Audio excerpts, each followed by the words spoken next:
ইমানদার হতে হলে এক নম্বর যে বিষয় জীবনে বাস্তবায়ন করতে হবে সেটা হচ্ছে অন্তরের কথা। এই এতক্ষণ ধরে যে বললাম তাসদীকু বিল জিনান, এক নম্বরে যেটা বলেছিলাম অন্তরে দৃঢ় বিশ্বাস স্থাপন করতে হবে। অন্তরে কি থাকতে হবে? দৃঢ় বিশ্বাস স্থাপন করতে হবে। আল্লাহ রাব্বুল আলামিন বলেন সূরা হুজরাত 15 নম্বর আয়াতে আল্লাহ রাব্বুল আলামিন বলেন ইন্নামাল মুমিনুনাল্লাযীনা আমানু বিল্লাহি ওয়া রাসূলিহি সুম্মা লাম ইয়াজতাবু। আল্লাহ রাব্বুল আলামিন বলছেন তারাই প্রকৃত মুমিন, তারাই প্রকৃত ঈমানদার যারা আল্লাহ ও তার রাসূলের প্রতি ঈমান আনার পরে আর কোনো সন্দেহ পোষণ করে না। আল্লাহ এবং তার রাসূলের প্রতি ঈমান আনয়ন করার পরে আর কোনো সন্দেহ পোষণ করে না। সেজন্য রাসূল করিম সাল্লাল্লাহু আলাইহি সাল্লাম বলছেন যে কখনো কখনো আল্লাহর প্রতি যে ঈমান এবং রাসূলের প্রতি যে ঈমান এটা কখনো কখনো হ্রাস পায়। যখনই দেখবা যে সন্দেহে পতিত হচ্ছ তখনই তোমরা বলো আমানতু বিল্লাহ, আমি আল্লাহর প্রতি ঈমান আনয়ন করলাম। কখনো কখনো এরকম মনে হয় যে আমাদের যে আসলে কি আল্লাহ আছে, আসলে কি জান্নাত জাহান্নাম আছে, আসলে কি আমাদের পরকাল আছে, মৃত্যুর পরে কি আবার কি উঠতে হবে, এরকম কিন্তু কখনো কখনো কিছু মানুষের মনে হয় যারা আল্লাহর সিফাত সম্পর্কে জানে না তাদের কিছু কিছু সময় এরকম মনে হতে পারে। যখনই এটা মনে হবে তখনই আল্লাহর নবী সাল্লাল্লাহু আলাইহি সাল্লাম কি বলছেন, কি বলবা? আমানতু বিল্লাহ, আমি আল্লাহর প্রতি ঈমান আনয়ন করলাম। এভাবে করে বলতে হবে আর ফিরে আসতে হবে। বিষয়টা ক্লিয়ার কিনা? ক্লিয়ার।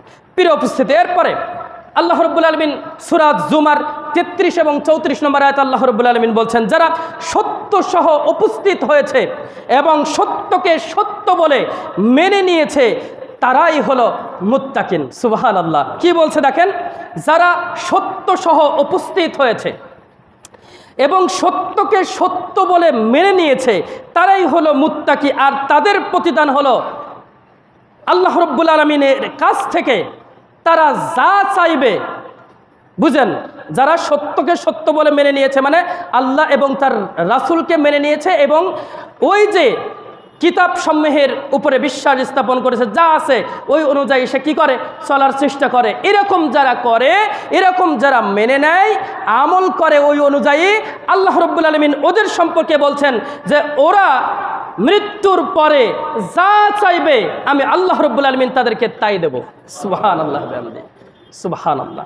প্রিয় উপস্থিতি, দেখেন সহিহ বুখারী হাদিস নম্বর 44 নবী করিম সাল্লাল্লাহু আলাইহি সাল্লাম বলছেন যে মান ক্বালা লা ইলাহা ইল্লাল্লাহ, যে ব্যক্তির শেষ বাক্য হবে লা ইলাহা ইল্লাল্লাহ, যে ব্যক্তি বলবে লা ইলাহা ইল্লাল্লাহ এবং তার অন্তরে জব পরিমাণ ওই ঈমান বিদ্যমান থাকবে। প্রথমে আমরা আলোচনা করছি কি, এক নম্বরে আলোচনা করছি তাসদীকু বিল জিনান। এক নম্বরে হচ্ছে হৃদয়ে বিশ্বাস। কোথার বিশ্বাস?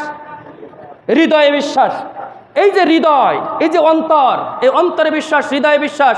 আল্লাহর নবী সাল্লাল্লাহু আলাইহি সাল্লাম বলছেন কি, মান ক্বালা লা ইলাহা ইল্লাল্লাহ, যে ব্যক্তি বলবে লা ইলাহা ইল্লাল্লাহ এবং তার অন্তরে কি পরিমাণ, জব পরিমাণ ও ঈমান বিদ্যমান থাকবে, ওই ব্যক্তি আল্লাহ রাব্বুল আলামিন ওই ব্যক্তিকে ইয়াখরুজু মিনান নার, জাহান্নাম হতে বের করে দিবেন। সুবহানাল্লাহ বিহামদিহি।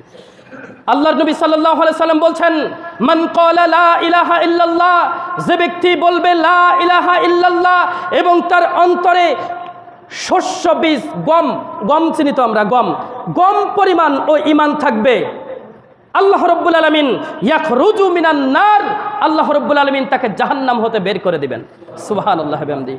রাসূল করিম সাল্লাল্লাহু আলাইহি সাল্লাম আরো বলছেন যে ব্যক্তি বলবে মান ক্বালা লা ইলাহা ইল্লাল্লাহ, যে ব্যক্তি বলবে লা ইলাহা ইল্লাল্লাহ, আল্লাহ ছাড়া কোনো সত্য ইলাহা নাই, এই কথা বলবে আর তার অন্তরে অনুপরিমাণ শস্য বীজ পরিমাণ ও যদি ঈমান বিদ্যমান থাকে তাহলে আল্লাহ রাব্বুল আলামিন ইয়াখরুজু মিনান নার, আল্লাহ রাব্বুল আলামিন তাকে জাহান্নাম হতে বের করে দিবেন।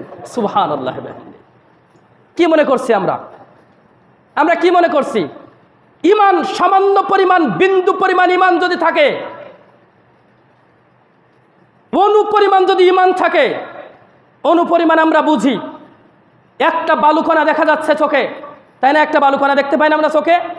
ওই বালুকণাকে যদি আপনি 4 ভাগ করেন, ওই বালুকণা কি আর দেখা সম্ভব খালি চোখে? তখন কি লাগবে? অনুবীক্ষণ যন্ত্র দিয়ে ওটা দেখা সম্ভব, তাই না? বুঝানোর জন্য বললাম, অনুপরিমাণ ও যদি অতটুকু পরিমাণও যদি ইমান কারোর ভিতরে বিদ্যমান থাকে, তাহলে আল্লাহর নবী সাল্লাল্লাহু আলাইহি সাল্লাম বলছেন, ইয়াখরুজু মিনান নার, ওই ব্যক্তিকে, ওই বান্দা, ওই বান্দিকে আল্লাহ রাব্বুল আলামিন জাহান্নাম থেকে বের করে দিবেন। সুবহানাল্লাহি ওয়া বিহামদিহি।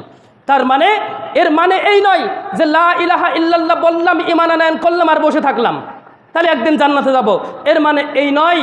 এর মানে এই, লা ইলাহা ইল্লাল্লাহ আপনি যে বলেছেন, লা ইলাহা ইল্লাল্লাহ আপনি যে বলেছেন, আসলে আপনি মন থেকে বলেছেন কিনা, অন্তর থেকে বলেছেন কিনা, এটা দেখার জন্যে, এটা জানানোর জন্যে আপনাকে যেটা করতে হবে সেটা হলো আমল।